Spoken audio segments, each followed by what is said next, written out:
Oh yeah, so the other thing I was gonna talk about was the GoPro Karma mechanical stabilizer.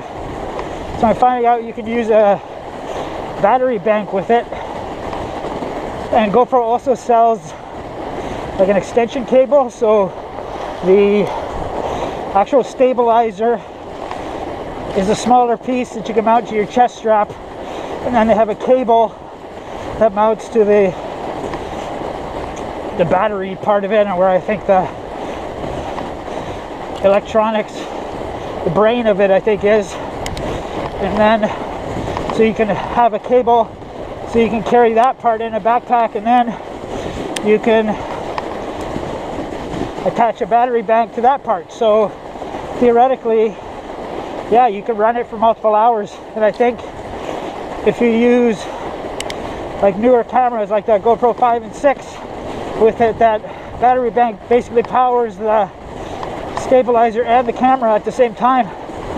So you would be able to vlog for multiple hours. Of course, that just keeps making it more and more expensive.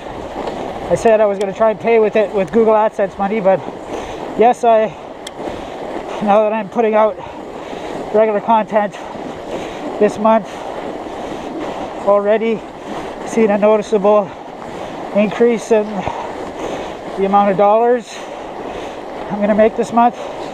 But the other thing is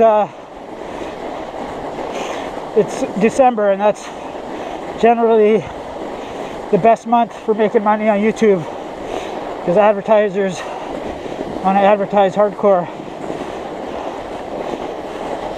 So generally you get high quality, high priced ads. Okay, so now we're on the old snowmobile trail. That's another thing. I used to be part of a network. I was part of Maker Studios, and yeah, like they talk like they're, oh yeah, you know, we'll get you the highest best quality advertising. Take a picture, and you'll make the most revenue, and we'll protect you from DCMA and all that other copyright crap, and never needed the protection of my network for that sort of thing. And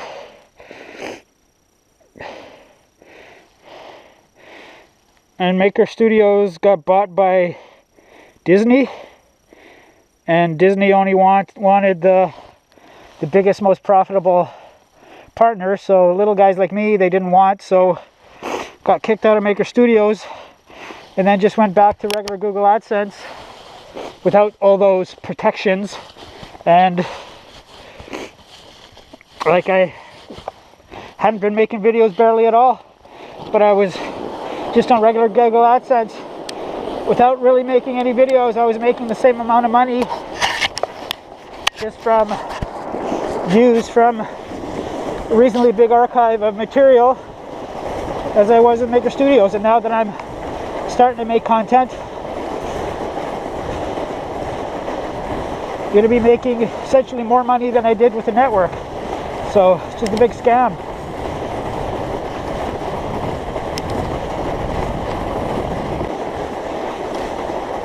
Really, really fresh fat bike tracks here. Last winter I was really actually running into people here on Saturday nights. It's Saturday night, so multiple weeks in a row I ran into people here on Saturday night. Just high-five each other and say, yeah, this is awesome. Why bother coming in here in the daytime? On this busier section of trail. Like this Centennial Park at Cascades, they get a lot of walking traffic, but also attached to this is our official mountain bike trail system. And most people don't walk in there, it's too far to go, and many people don't even know it exists. So the riding in there isn't that great. in the wintertime.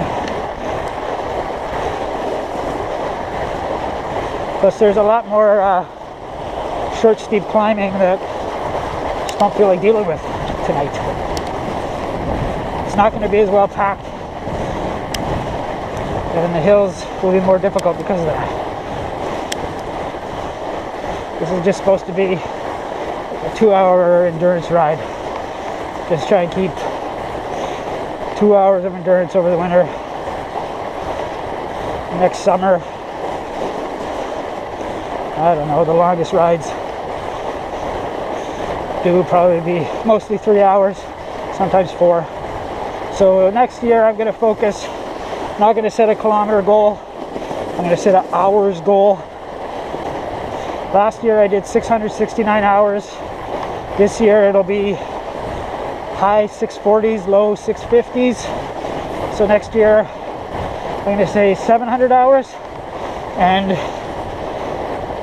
I'm completely okay if it's multi-sport. That's just total activity hours.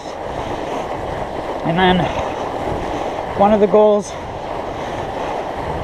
fitness goals I'm going to set, is to average a minimum of 35 kilometers an hour for 100K solo on a road bike, no aero bars.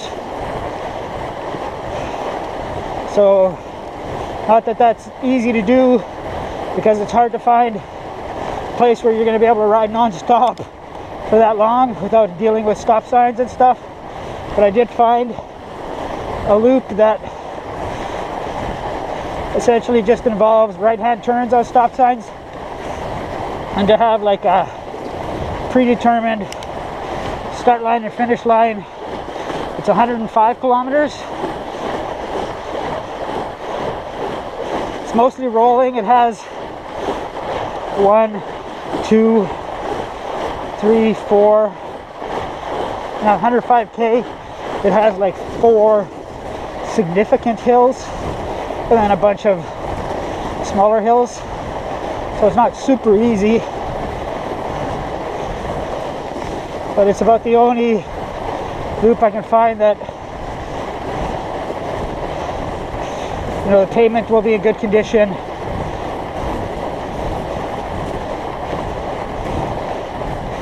And right-hand turns on stop signs, I can just do a rolling stop.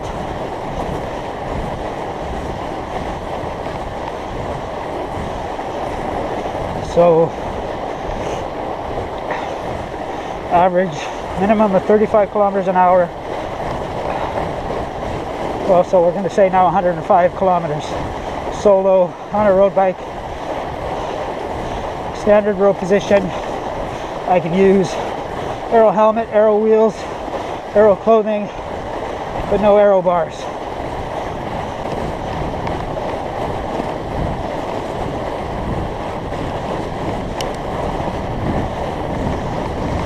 Pretty beautiful through here.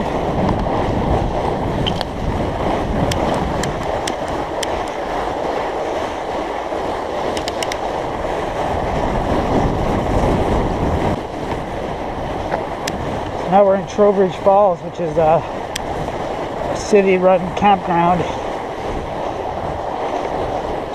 So one of the bike shops here bought a piece of grooming equipment for fat bike trails, but hasn't really been used much. They wanted to use it on city golf courses, which would have been cool, because we've got a number of city golf courses. They're big pieces of land where you can make actually some pretty cool trails, like in the middle of the city. But the city said, no, we don't want fat bikers on there in the winter time. So that got kiboshed. But the city said they could groom in here, which they did. Yeah, they made a cool trail. Only lasted a week or so because we got a big dump of snow and they didn't come back to groom it again. And the trails in our main trail system are too narrow and too windy for a snow machine.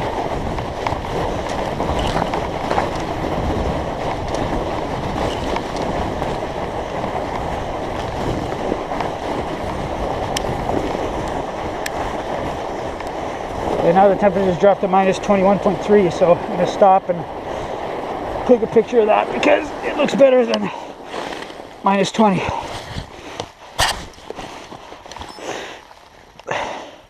People that follow me on Strava are, I've got people following me from all over the world, and they're like, whoa, that's so cold. But really it's not when you dress properly. Like, I've got followers from Australia, and I mean, they're out there riding in 40 Celsius, 40 to 45 Celsius. Like, you can dress for the cold, you can't dress for 40 to 45 Celsius. That is oppressive heat.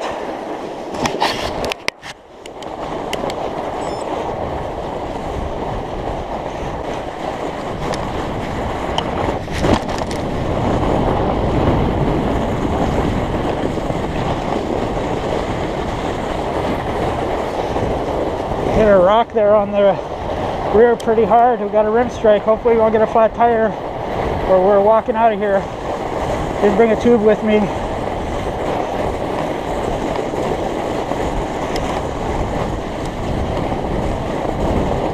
Like, I would want to change a tire at minus 21 Celsius. Never done it before. Or change a tube, sorry.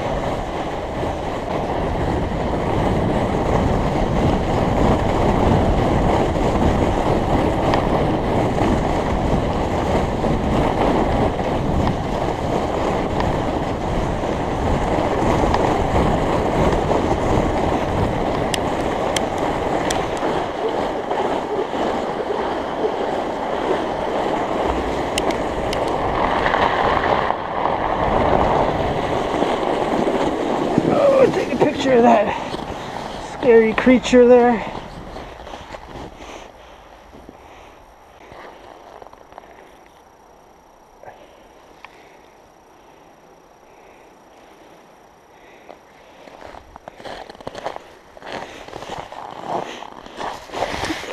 Didn't turn out that great.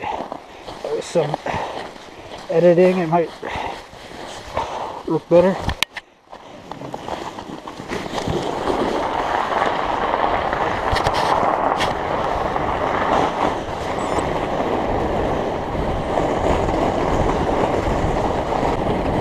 Okay, so we've been out for 1 hour 31 minutes of riding time, moving time, and my toes are starting to get fairly cold. We got last probably 30 minutes or so.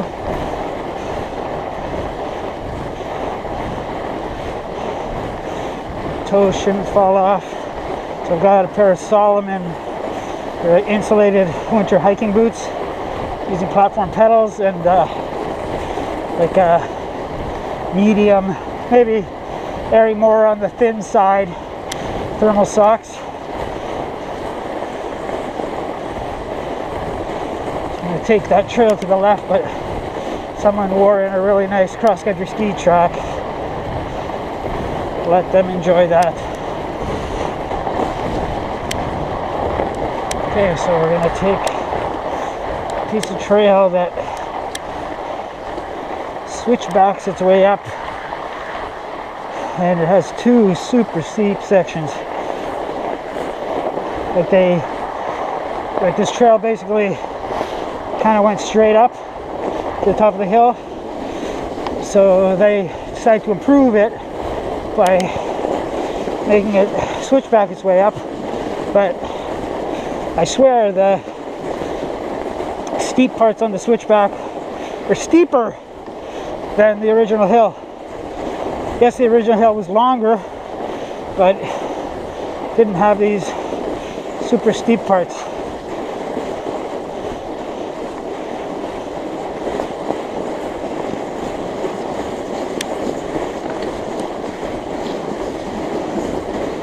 You can't tell from the video, but this is steep as hell.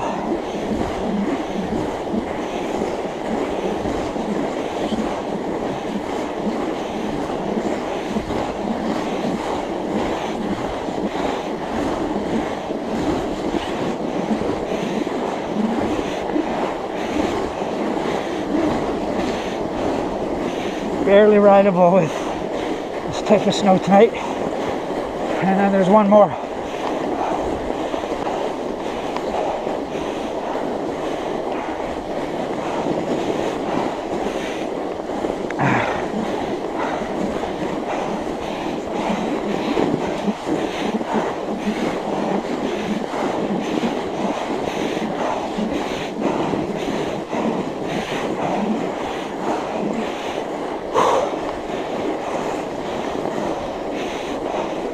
Going bad, but not quite as bad.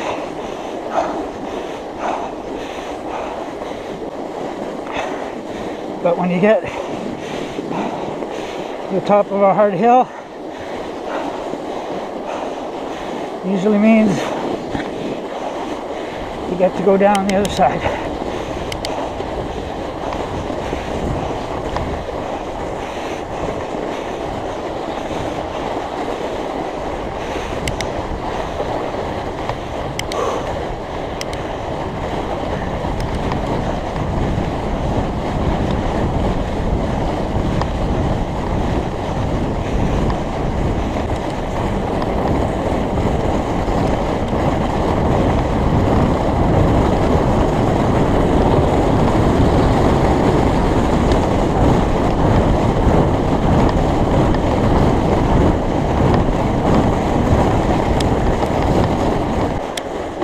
We're coming up on that ice section, that ice fall section. Let's try and take a picture at night. See how that looks.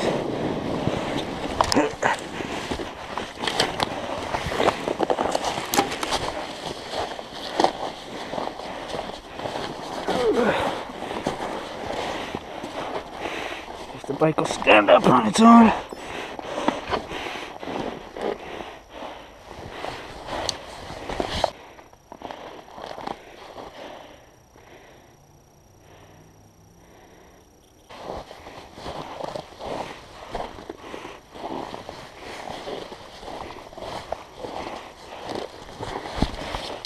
I'm already getting a yellow warning here on the 1500 lumens. So we put it to, on the Gemini Duo, so we put it to 900 lumens, and now the light's gone back to green.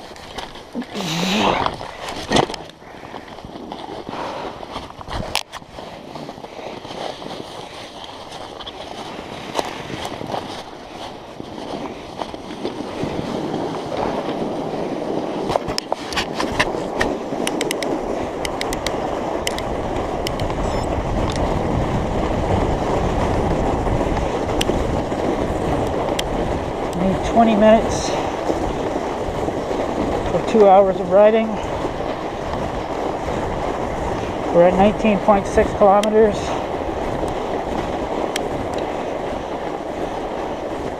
Ideally we want 25k.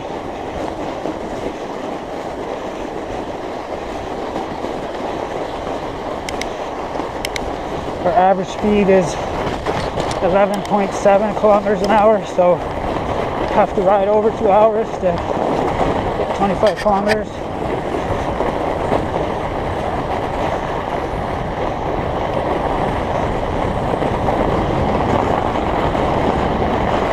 Okay, so I wondered why they built this pile of snow like that, but now I see they want people to park here. They don't want people to drive up to that trailhead.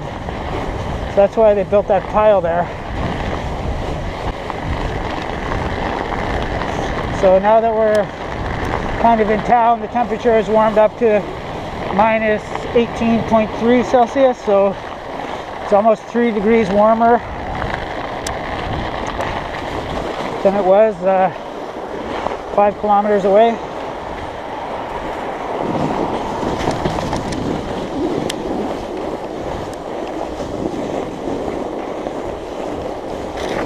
pretty substantial temperature change in a very short distance.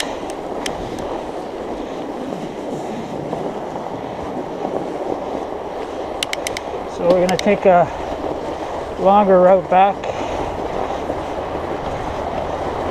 So now we're at Boulevard Lake. There's some decent trails back here. We can get to these trails in 10 minutes from my house. It took a little over 10 minutes to get to them tonight.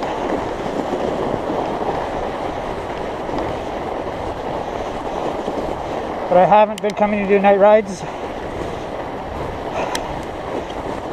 So I've been doing like a 45-minute ride to work, and on the way home I've been taking a longer route.